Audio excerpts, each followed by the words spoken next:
नमस्कार. मराठी व्याकरणामध्ये ना एक गोष्ट आहे जी बऱ्याच जणांना जरा किचकट वाटते, एखाद्या कोड्यासारखी. तर आज आपण तेच कोडं सोडवणार आहोत. चला तर मग या तपासात जरा खोलवर शिरूया. आता हे बघा, दोन्ही वाक्यांमध्ये क्रिया तर जवळजवळ सारखीच आहे, बरोबर? पण क्रियापद बघा, पकडतो आणि तोडला, एकदम वेगळी. असं का बरं होतं? बस याच प्रश्नाचं उत्तर आपल्याला थेट त्या रहस्यापर्यंत घेऊन जाणार आहे. आणि याचं उत्तर दडलंय मराठी व्याकरणातल्या एका भन्नाट संकल्पनेत. तिचं नाव आहे प्रयोग. हो, हेच ते कोडं आहे जे आपण आज उलगडणार आहोत.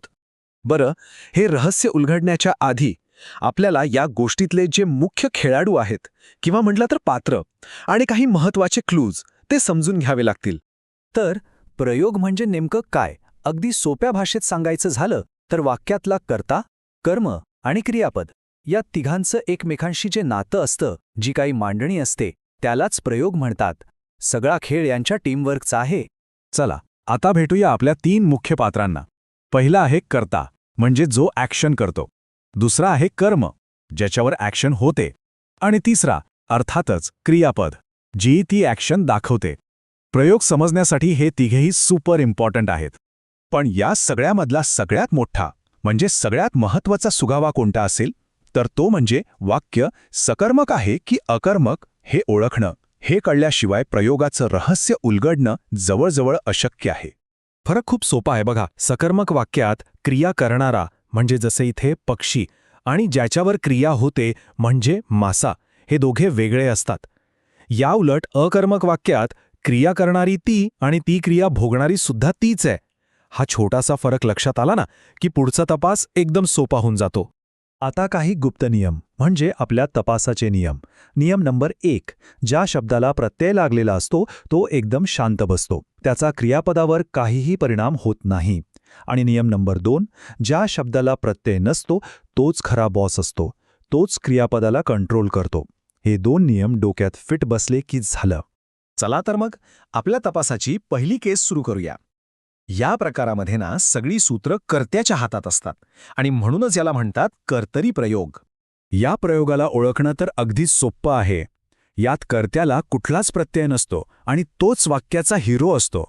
क्रियापद तर पूर्णपणे त्याच्या इशाऱ्यावर चालतं. म्हणजे कर्त्याचं लिंग बदललं किंवा वचन बदललं की क्रियापद पण लगेच बदलतं.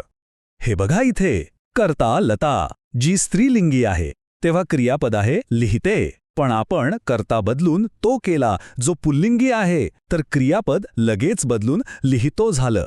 म्हणजे काय, तर इथे कर्त्याचंच राज्य आहे हे स्पष्ट आहे. आता वळूया आपल्या दुसऱ्या केसकडे. इथे मात्र पॉवर शिफ्ट होते. सूत्र कर्त्याकडून थेट कर्माकडे येतात. यालाच म्हणतात कर्मणी प्रयोग. कर्मणी प्रयोगात सगळा फोकस असतो कर्मावर. कर्ता कोण आहे याने फारसा फरक पडत नाही. इथे क्रियापदाचा रिमोट कंट्रोल असतो कर्माच्या हातात. म्हणजे कर्म बदललं की क्रियापद बदलणारच. हे उदाहरण बघा, भाजी जी स्त्रीलिंगी एकवचनी आहे म्हणून क्रियापद आलं बनवली जाते. पण कर्म बदलून शेंगदाणे केलं जे पुल्लिंगी अनेकवचनी आहे, तर क्रियापद लगेच खाल्ले जातात असं बदललं. म्हणजे इथे सत्ता कर्माची चालते हे क्लिअर आहे. आणि आता आपली शेवटची केस. इथे ना कर्त्याचं राज्य चालतं ना कर्माचं. इथे महत्त्व दिलं जातं फक्त आणि फक्त क्रियेला. हा आहे भावे प्रयोग. भावे प्रयोगात काय होतं, तर कर्ता आणि कर्म दोघांनाही बहुतेक वेळा प्रत्यय लागलेले असतात, त्यामुळे ते दोघेही शांत बसतात. क्रियापद कोणाचंच ऐकत नाही. ते आपलं स्वतंत्र न्यूट्रल रूप कायम ठेवतं. त्याचा सगळा भर फक्त क्रिया घडण्यावर असतो. त्याने काम केले. आता या वाक्यात कर्ता किंवा कर्म बदलून बघा. केले हे क्रियापद बदलणार नाही. का? कारण इथे महत्त्व करण्याच्या क्रियेला आहे, कर्त्याला किंवा कर्माला नाही. हाच आहे भावे प्रयोगाचा खरा अर्थ. तर आपण तिन्ही केसेस व्यवस्थित तपासल्या आहेत. आता वेळ आली आहे या रहस्यावरचा पडदा बाजूला सारण्याची आणि अंतिम निर्णय देण्याची. हा तक्ता बघा, सगळं काही अगदी सोप्या शब्दांत स्पष्ट होतंय. कर्तरी प्रयोगात कर्ता आहे बॉस, कर्मणी प्रयोगात कर्माकडे आहे चार्ज आणि भावे प्रयोगात फक्त क्रियाच महत्वाची आहे. एकदम सोपं आहे, नाही का? म्हणजे आपल्या सुरुवातीच्या प्रश्नाचं उत्तर मिळालं. क्रियापद का बदलतं? कारण प्रत्येक प्रयोगात क्रियापदाला कंट्रोल करणारा शब्द बदलतो. कधी तो कर्ता असतो, कधी कर्म, तर कधी कोणीच नाही. आणि हे सगळं समजून घेणं इतकं महत्वाचं का आहे? कारण जर अस्खलित आणि शुद्ध मराठी बोलायचं असेल किंवा लिहायचं असेल तर प्रयोगाचे नियम माहीत असणं खूप आवश्यक आहे. याचमुळे आपल्या भाषेला एक प्रकारचं सौंदर्य आणि अचूकता येते. तर आता हे रहस्य तर उलगडलं आहे. यापुढे जेव्हा कधी मराठी ऐकाल किंवा वाचाल तेव्हा त्या वाक्याच्या मागे दडलेला खरा बॉस कोण आहे? कर्ता, कर्म की फक्त क्रिया? हे ओळखण्याचा प्रयत्न नक्की करून पहा. भाषेकडे बघण्याचा दृष्टिकोनच बदलून जाईल बघा.